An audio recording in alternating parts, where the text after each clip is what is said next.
Welcome to The Last Breakfast. Please enjoy the video. In this video, I will explain how to use the Ninebot Kickscooter Max G2. First, ensure your scooter is fully charged. This usually takes about 6 hours for a complete fill.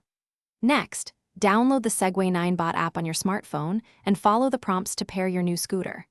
Before every ride, always perform a quick safety check, ensuring the brakes are responsive and the tires are properly inflated for a safe and enjoyable experience. Once powered on, place one foot firmly on the deck and use your other foot to push off, gaining initial momentum.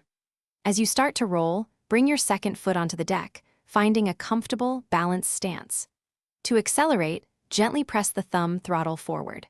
Remember to practice braking smoothly using the hand lever for the front wheel and the rear foot brake for controlled stops, ensuring a confident and secure ride.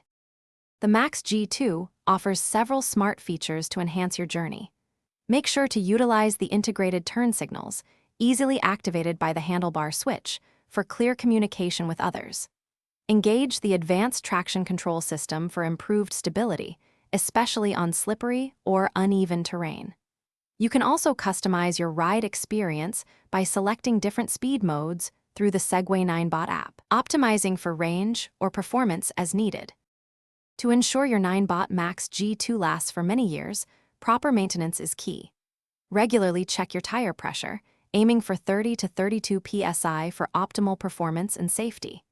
Keep your scooter clean by wiping it down after rides, and always store it in a dry, cool environment away from direct sunlight.